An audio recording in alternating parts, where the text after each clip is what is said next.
Today we will start with the new concept, maybe application of vibration of string. ठीक है, string को हम थोड़ा सा समझ के लेते हैं, स्ट्रिंग का वाइब्रेशन हम थोड़ा अंडरस्टैंड करते हैं. Now best example is sonometer. अच्छा बात ये कि आप ये प्रैक्टिकल में पढ़ने वाले, मतलब कॉलेज के प्रैक्टिकल्स में आप इस इंस्ट्रूमेंट को हैंडल करोगे जिसका नाम है सोनोमीटर. सोनोमीटर बेसिकली एक साउंडिंग बॉक्स है. ओके, सोनोमीटर बेसिकली क्या है? एक साउंडिंग बॉक्स है. I will explain you everything, don't worry about it. Theoretical part है पूरा. ओके, पहला इसका एम समझिए. हमें एक ट्यूनिंग फॉर्क दिया हुआ है, आपने ट्यूनिंग फॉर्क देखा रहेगा. ओके, हमें एक ट्यूनिंग फॉर्क दिया रहता है और उस ट्यूनिंग फॉर्क की हमें फ्रीक्वेंसी फाइंड करनी है. ओके, मतलब एक अननोन ट्यूनिंग फॉर्क आपको दिया रहेगा और उस अननोन ट्यूनिंग फॉर्क की आपको फ्रीक्वेंसी फाइंड करनी है. ये पहला एम है और दो तीन एम है, पर फिलहाल फर्स्ट एम पे हम फोकस करते हैं, how to find the frequency of unknown tuning fork using sonometer. ठीक है, तो सोनोमीटर है क्या? एक हॉलो रेक्टेंगुलर वुडन बॉक्स. एक hollow rectangular wooden box. Okay, जिसके एक एंड में एक हुक है और दूसरे एंड में एक पुल्ली है. ठीक है, तो basically it's a hollow rectangular wooden box. यहाँ पे दो होल है, आप कंफर्म भी कर सकते हैं अगर देखोगे. कुछ नहीं, हॉलो कुछ नहीं, एक वुडन का लकड़ी का बॉक्स है, रेक्टेंगुलर बॉक्स. ओके, और इट्स अ साउंडिंग बॉक्स. मतलब बेस्ट एग्जांपल मैं बोलता हूँ गिटार. जब आप गिटार बजाते हो, जैसे ही आप गिटार बजाते तो अंदर का जो एयर है वो फोर्स्ड वाइब्रेशन है. जैसे आप गिटार को बजाते हो, गिटार के जो हॉलो है, I am talking about acoustic guitar, I am not talking about electric guitar. तो एकॉस्टिक गिटार जो होते हैं उसके स्ट्रिंग को आपने जैसे तो अंदर का जो एयर है वो फोर्स्ड वाइब्रेशन है और उसके वजह से साउंड एम्पलीफाई होता है और आपको सुनाई देता है. सेम वे ये सोनोमीटर है, ये भी एक साउंडिंग बॉक्स है, ये एक हॉलो है. So what is sonometer? It is a hollow rectangular wooden box. It is kept on a table on a platform. अच्छा खासा बड़ा रहता है.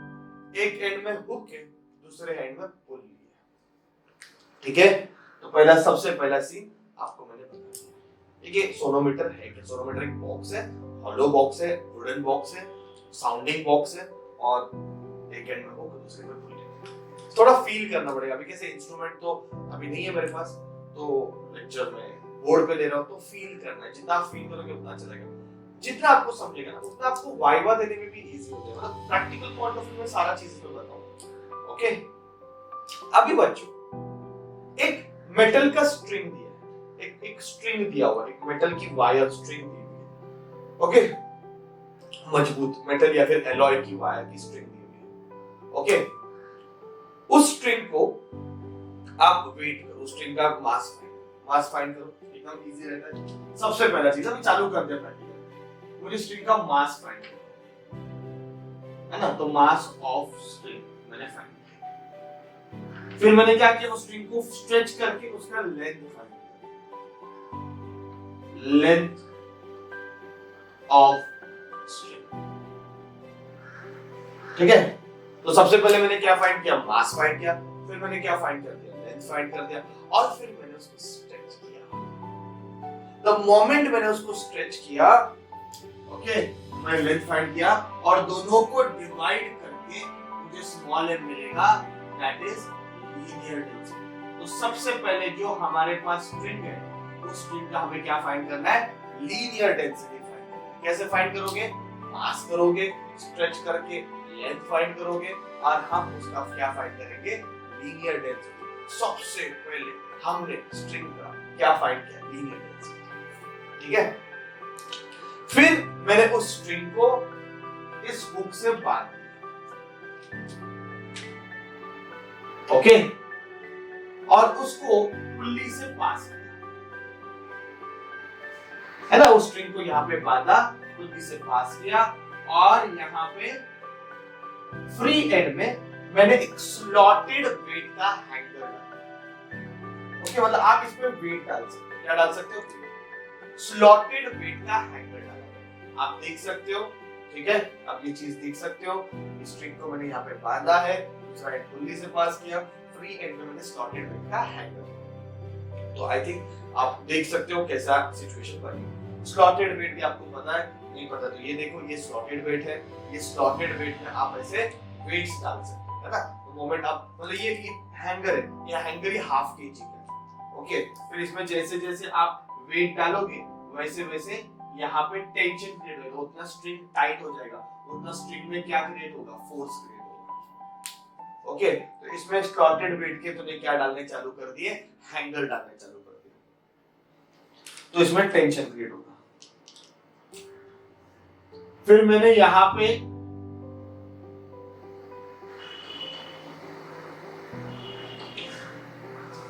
दो नाइफ एजेस रखे। क्या रखे मैंने, दो नाइफ एजेस, सोनोमीटर बॉक्स के ऊपर और स्ट्रिंग के नीचे, सोनोमीटर बॉक्स के ऊपर और स्ट्रिंग के नीचे ऐसे दो नाइफ एजेस रखे। लकड़े के होते हैं, ऊपर थोड़ा सा आप देख सकते हो एज बना पड़ा है, तो दो नाइफ एजेस रखे। ओके, ये एक्सपेरिमेंट यहां से स्टार्ट हो जाएगा। देखो, सबसे पहले तो आपने यहाँ पे टेंशन क्रिएट किया। सपोज मैंने ऐसे यहाँ पे कुछ टेंशन क्रिएट किया, जैसे 1 2 3 और ये 2 kg बना है, इसको मल्टीप्लाई बाय 9.8 करो, आंसर निकल जाएगा। तो यहाँ पे आपने टेंशन क्रिएट। तो सबसे पहले आपने स्मॉल एम फाइंड किया। स्मॉल एम किसका फाइंड किया, वायर, वायर का मास नोट डाउन किया, वायर का लेंथ नोट डाउन किया, मास अपॉन लेंथ करके मुझे क्या मिला, स्मॉल। ओके, मुझे क्या मिला, स्मॉल। तो सबसे पहले मुझे स्मॉल मिला, फिर टी मिला। ओके, ये दो चीज बनाई, ऐसे मैंने एग्जांपल ले लिया आपको, टी मिलेगा। तो यहां से आपको टी मिलेगा, यहां से आपको स्मॉल मिलेगा। तो स्मॉल एम किसका रहता है, वायर का। लीनियर डेंसिटी किसकी रहती है, वायर, और वायर पे जो वेट लगा उससे क्या क्रिएट होगा, टेंशन। अब मैंने दो नाइफ एजेस यहां पे रखे, I kept two knife edges. The moment I kept two knife edges, बच्चों अभी स्ट्रिंग के 3 पार्ट हो, एक पार्ट यहां से लेके यहां तक है, एक पार्ट यहां से लेके यहां तक है, और एक पार्ट यहां से लेके यहां तक। आप चाहिए तो इसको नाम दे दो P Q R S। ये वाला पॉइंट P है, ये वाला पॉइंट Q है, ये वाला पॉइंट R है और ये वाला पॉइंट S है। तो मैंने इसको ऐसे नाम दे दिया। तो स्ट्रिंग के कितने टुकड़े हो गए, 3 टुकड़े हो गए। जैसे मैंने दो नाइफ एजेस रखे, string is divided into 3 parts. एक पार्ट P से Q तक है, सेकंड पार्ट Q से R तक है, थर्ड पार्ट R से S तक है। Now what I am going to do, I am going to take that tuning fork। तो tuning fork मैं उठाऊंगा, ओके, तो मैं ऐसे बात करता हूँ, चलो ये tuning fork है, इसकी फ्रीक्वेंसी हमें फाइंड करनी है। ठीक है, आपको दिया हुआ है, ये अननोन ट्यूनिंग फॉर्क है। क्या ये अननोन ट्यूनिंग फॉर्क है, और इस अननोन ट्यूनिंग फॉर्क की फ्रीक्वेंसी हमें फाइंड करनी है। इस चीज को ऐसे उठाओ और जोर से रबर पैड पे बैंड करके सोनोमीटर बॉक्स को टच करो। उसका जो स्टेम है, इसको प्रोंग्स बोलते हैं। क्या बोलते हैं इसको, प्रोंग्स। और ये क्या है, स्टेम। ठीक है, तो ये जो स्टेम है आपको सोनोमीटर बॉक्स से टच करना है। प्रोंग्स क्या करेंगे, वाइब्रेट करेंगे ना यार, आप देख सकते हो। जैसे आप धाड़ करके बजाओगे, जैसे आप ये स्टाइल करोगे, जोर से आप रबर पैड पे अपटोगे, तो ये क्या होगा, वाइब्रेट होना चालू हो जाएगा। प्रोंग्स वाइब्रेट होने चालू हो जाएंगे और स्टिम आपको यहाँ पे टच करना है। कहाँ पे टच करना है, सोनोमीटर बॉक्स को। ठीक है, जैसे आप सोनोमीटर बॉक्स को टच करोगे, ये तीनों भी सेगमेंट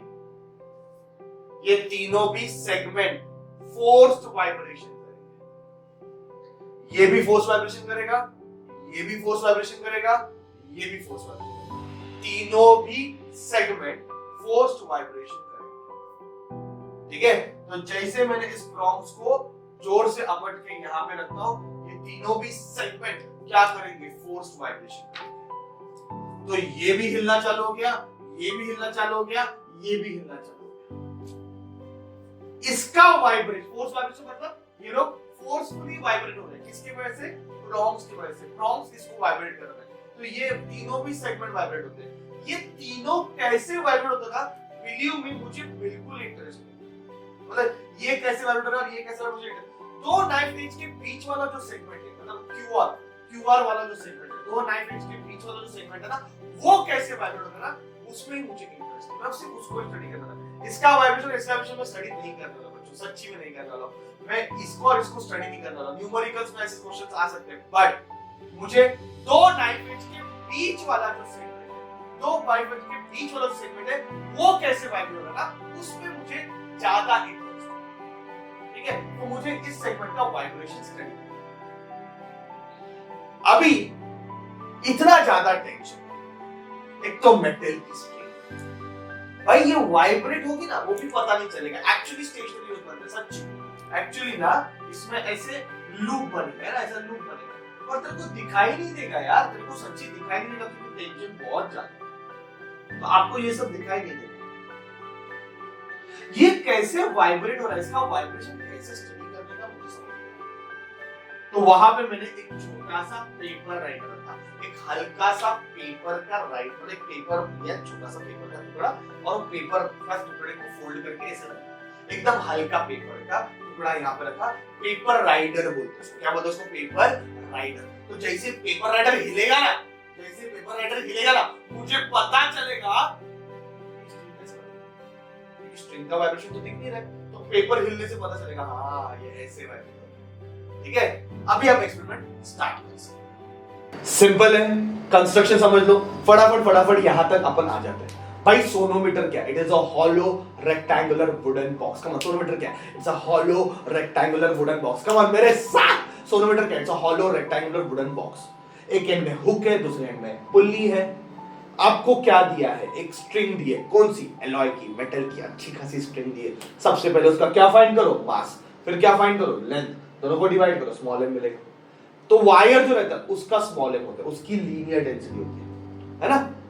इजी है, ये कॉलेज में आपको डायरेक्ट दिया रहेगा वैल्यू, कोई टेंशन मत लो। तो स्ट्रिंग को यहाँ पे बांध दो, ऑलरेडी बांध के दिया रहता, प्रैक्टिकल में करोगे ना, ऑलरेडी बांध के दिया रहता। पुल्ली से पास करो, फ्री हैंड में स्लॉटेड वेट डालो, जितना वेट डालोगे उतना टेंशन बनेगा।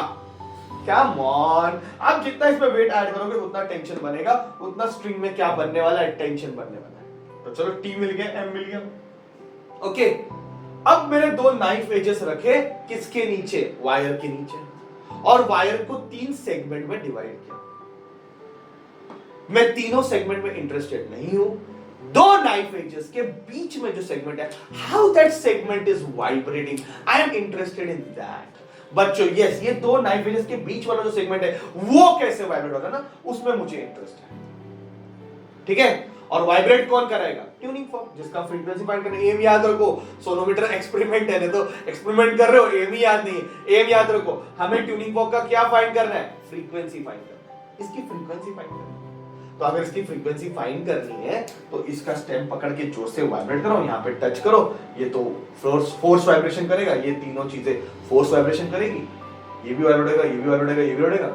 पर मुझे सिर्फ इसमें इंटरेस्ट है। ओके, अभी एक्सपेरिमेंट चालू हो गया, स्टार्ट हो गया, बहुत सिंपल है। ट्यूनिंग फॉर्क लो, नजदीक पकड़ो, जोर से पेपर रबर पैड पे हिट करके इधर टच करो, बस जोर से पेपर पैड पे हिट करके, मतलब जो रबर पैड है उसको दबा के इधर टच करो, तो ये तीनों सेगमेंट क्या होंगे? वाइब्रेट होंगे, पेपर ऐसे हिलेगा, था, था।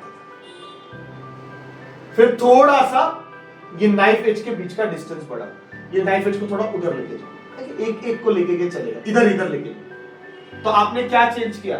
लेंथ, इसका लेंथ बढ़ा दिया ना यार, ये तो लेंथ बढ़ा दिया। अब ये नाइफ एजेस को यहां से थोड़ा खिसकाया तो लेंथ बढ़ेगा, लेंथ चेंज हो तो फ्रीक्वेंसी चेंज होती है, याद करो। फिर से जोर से अपट के यहाँ पे ट्यूनिंग फॉर्क लो, जोर से अपट के यहाँ पे टच करो, फिर से ये हिलेगा, स्ट्रिंग वाइब्रेट हो रही है, स्ट्रिंग फोर्स्ड वाइब्रेशन कर रही है। स्ट्रिंग क्या कर रही है बच्चों? फोर्स्ड वाइब्रेशन, साइंटिफिक वर्ड याद रखो, फोर्स्ड वाइब्रेशन, है ना? तो पेपर हिल रहा है, ठीक है। फिर से क्या करो? नाइफ एज को उधर खिसका, नाइफ एज को आपने उधर मूव किया, द मोमेंट नाइफ एज को आपने वहां पे मूव किया, आपने क्या किया?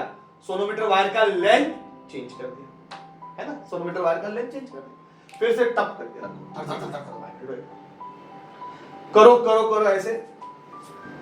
एक पॉइंट ऐसा आएगा जब आप चेक करोगे कि जब आप ट्यूनिंग फॉर्क को होल्ड करके हिट करके इधर पकड़ोगे ना, स्टेम इधर टच करोगे, जैसे ट्यूनिंग फॉर्क को जोर से आपट के जोर से हिट करके जब आप सोनोमीटर बॉक्स को टच करते हो, यू विल सी ये पेपर राइडर नीचे गिर जाता है। ये पेपर राइडर जो ना बच्चों वो नीचे गिर जाता है। पहले क्या हो रहा था, वाइब्रेट हो रहा था, अभी वो नीचे गिर गया। जब पेपर राइडर नीचे गिरेगा तो आपको रुक जाना है, आपका काम हो गया। बात समझ में आ रही है? पेपर राइडर उड़ के नीचे गिर गया ना, you have to stop, you are done with it. क्योंकि अभी ये जो स्ट्रिंग है, ये जो इतनी स्ट्रिंग है, चलो मैं इसको थोड़ा ब्लू से कर देता हूं, ब्लू कलर लगाता हूं। ये जो स्ट्रिंग है इसकी कुछ फ्रीक्वेंसी है, ये वाइब्रेट हो रही है, इसकी कुछ फ्रीक्वेंसी है ना, स्ट्रिंग की कुछ एक फ्रीक्वेंसी है जो कि आप चेंज कर रहे हो, क्योंकि आप इस डिस्टेंस को बढ़ा रहे हो, लेंथ बढ़ा रहे हो। ये जो नाइफ है जैसे उसको दूर दूर दूर दूर लेके जा रहे हो, तो ये लेंथ बढ़ती जा रही है। और हमें पता है कि लेंथ चेंज करने से फ्रीक्वेंसी चेंज होता है, लॉ ऑफ लेंथ। स्ट्रिंग के बारे में याद रखो, लॉ ऑफ लेंथ। जब लेंथ चेंज करोगे तो फ्रीक्वेंसी क्या होगी, चेंज होगी बच्चों, यस और नो? दिमाग लगाओ। जैसे आपने इस ट्यूनिंग फॉर्क को उधर उधर उधर उधर उधर उधर लेना सॉरी ये नाइफ एजेस को जैसे आप उधर उधर लेके जा रहे हो, नाइफ एजेस को जैसे आप डिस्टेंस बढ़ा रहे हो, तो आप फ्रीक्वेंसी क्या कर रहे हो, चेंज कर रहे हो। इस सेगमेंट की, इस स्ट्रिंग की, इतनी स्ट्रिंग की फ्रीक्वेंसी चेंज कर रहे हो, इतनी स्ट्रिंग की फ्रीक्वेंसी चेंज कर रहे हो। इसका फ्रीक्वेंसी अपने को फाइंड करना है, ये तो हमें फाइंड करना है, और इसकी फ्रीक्वेंसी चेंज करो। एक पॉइंट ऐसे आएगा जब ट्यूनिंग फॉर्क का फ्रीक्वेंसी और इसका फ्रीक्वेंसी मैच हो जाएगा। आप लेंथ बढ़ा रहे हो, फ्रीक्वेंसी बढ़ रही है, सॉरी कम हो रही है, आप लेंथ बढ़ा रहे हो, फ्रीक्वेंसी चेंज हो रही है, लेंथ बढ़ा रहे हो, फ्रीक्वेंसी चेंज हो रही है। एक ऐसी लेंथ आएगी, एक ऐसा लेंथ आएगा जब फ्रीक्वेंसी, इस सेगमेंट का फ्रीक्वेंसी और ट्यूनिंग फॉर्क का फ्रीक्वेंसी मैच हो जाएगा, सेम हो जाएगा। That time that string start vibrating with the maximum amplitude. जोर जोर से वो स्ट्रिंग वाइब्रेट होएगा, और जब वो स्ट्रिंग जोर से वाइब्रेट होएगा, हम क्या बोलेंगे, बॉस ये जो स्ट्रिंग है, ये जो सेगमेंट है, वो रेजोनेंस में चला गया। ये जो सेगमेंट है वो किस में चला गया, रेजोनेंस में चला गया। तो अब मैं बोलता हूं जब स्ट्रिंग रेजोनेंस में जाएगी, रेजोनेंस का मतलब है इस स्ट्रिंग का फ्रीक्वेंसी और ट्यूनिंग फॉर्क का फ्रीक्वेंसी क्या हो गया, मैच हो गया। इस स्ट्रिंग का फ्रीक्वेंसी और ट्यूनिंग फॉर्क का फ्रीक्वेंसी क्या हो गया, मैच हो गया। तब मैं बोलूंगा भाई ये तो रेजोनेंस में चला गया, और तब पेपर राइडर नीचे गिरेगा। पहले पेपर राइडर सिर्फ हिल रहा था, क्योंकि पहले स्ट्रिंग फोर्स वाइब्रेशन कर रही थी, और जब पेपर राइडर नीचे गिरेगा मैं बोलूंगा स्ट्रिंग रेजोनेंस में। किसके साथ रेजोनेंस में, ट्यूनिंग फॉर्क के साथ। चलो फिर फॉर्मूला क्या है, 1/12 root of T by M. M आपको पता है, टी आपको पता है, ये लेंथ आप स्केल से मेजर कर लो, एल भी पता है, कैपिटल एन मिल जाएगा। कैपिटल एन क्या है, frequency of tuning fork. What is capital N, frequency of tuning fork, और वही हमें फाइंड करनी है, हमने फाइंड करनी है। इजी है। So this is how we find frequency of unknown tuning fork. This is how sonometer works. मैं कितना भी बताऊं, आप जब प्रैक्टिकल्स भी ये करोगे ना, तब आपको और अच्छे समझ में आएगा, आपको मजा आएगा। ठीक है? So I hope you understood. Please, this was the first aim, और भी एम है, अगले लेक्चर में डिस्कस करेंगे। पर पहला एम याद रखो, हमने क्या फाइंड किया, अननोन फ्रीक्वेंसी ऑफ ट्यूनिंग। ठीक है? थैंक यू वेरी मच बच्चों।